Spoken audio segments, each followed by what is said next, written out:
The sunlight fades quickly in these waters, swallowed by an ocean that covers almost the entire planet. 450 million years ago, the Earth is a world of water, an ancient blue wilderness where land is nothing more than a collection of barren, rocky islands. There is no sound of birds here, and neither wind, only the steady, heavy heartbeat of a sea that never ends. Deep below the surface, the pressure starts to build, a heavy weight that could easily crush a human. Massive shapes drift through the shadows, driven by a primal hunger that has existed since the very first creatures began to hunt. This is the Ordovician, a lost era in our world's history, and it is ruled by giants that look like nothing we see today. On the seafloor, an animal called a trilobite scuttles through the mud, protected by a thick, armored shell. It feels a change in the water. It's just a tiny ripple that suggests something huge is moving nearby. It stops, pulling its legs in and pressing its body into the sand, hoping its dull colors will hide it in the reef's shadows. Above it, a massive shadow blocks out the last bits of dim light. This is a leviathan of the deep. The titan of the sea trails through the water, ending in a long spear-like shell that disappears into the blackness. This is Cameroceras. It doesn't swim like a fish. Instead, it haunts the water like a silent ship. It is a giant relative of the modern squid. The trilobite's tiny sensors twitch in fear as the predator stops moving. The monster is hovering perfectly still, floating in the water as if it weighs nothing at all. Then, the silence is gone. A blast of water shoots from the predator's body, kicking it forward with sudden, deadly speed. Its tentacles explode outward like a trap, grabbing the trilobite before it can even move. The hunt is over in an instant. The massive cone-shaped shell towers over the sand as the predator drags its meal toward a sharp, powerful beak that can crush stone like glass.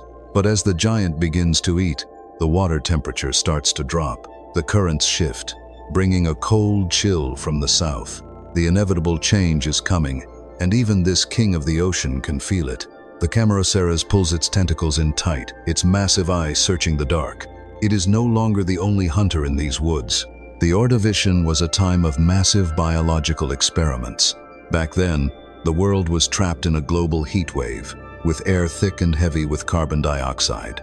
This extra warmth turned the oceans into a giant engine for life, pushing animals to grow bigger and stranger than ever before. While the land was still a dead desert of rock, the sea was a crowded, violent arena. These animals were the first to master the art of war, inventing the first complex eyes, the first heavy armor, and the first clever ways to ambush prey. In the middle of this chaos lived the cephalopods. The Cameroceras was a masterpiece of natural engineering, but it was also a massive gamble. Its shell was its greatest strength, a straight, heavy cone that could grow as long as a school bus. Inside this stone tower was a series of air-filled rooms. By moving gas and liquid through these rooms, the creature could float at any depth without effort, becoming a silent, floating fortress. It was the perfect hunter for a world of deep, warm water. However, this perfect design eventually became a trap. The very shell that made it a king also made it vulnerable. As the Earth began to shift on its path around the sun, a sudden and brutal ice age began. Huge sheets of ice started to grow across the planet, sucking up the ocean's water and causing sea levels to fall. The shallow, warm seas where the Cameroceras lived began to disappear. The giant was trapped in a world that was shrinking every day, its massive, stiff shell making it impossible to move through the narrow, shallow pools that remained. The end of these giants wasn't a quick disaster. It was a slow, difficult struggle in the cold. As the water turned to ice, the giant's body began to slow down. It was a victim of its own size, unable to survive in a world that was becoming smaller and faster. Their disappearance marked the end of the first great age of monsters, leaving behind only the shells of their smaller cousins. While the giants struggled with their heavy shells, a new kind of survivor was beginning to appear in the cracks of the reef. These were our ancestors, the first vertebrates. At the time, they were nothing more than small, jawless fish, rarely growing longer than a human thumb. To a creature as massive as the Cameroceras, these tiny fish were completely invisible, no more significant than a speck of dust in the water. They had no biting jaws, no legs, and no internal skeletons made of hard bone. Instead, they were simple, flexible tubes of muscle that spent their lives filter feeding in the shadows of the giants. But these tiny underdogs held a secret weapon that would eventually change the history of life on Earth. While the cephalopods put all their energy into building external stone armor, the first fish were developing an internal support system called a notochord. This was a flexible rod that ran down the length of their bodies, acting like a biological spring. It allowed them to whip their tails back and forth with a rhythmic, pulsing energy that the stiff, heavy giants could never match. This was the first version of the spine, a design that allowed for a level of agility and speed that would eventually turn the tables on the world of the stone shells. Life for these early fish was a constant game of hide and seek. They lived in a world where the water was crowded with the long, trailing tentacles of predators that could detect the slightest movement. To survive, these small vertebrates began to develop the very first sensory systems that we still use today.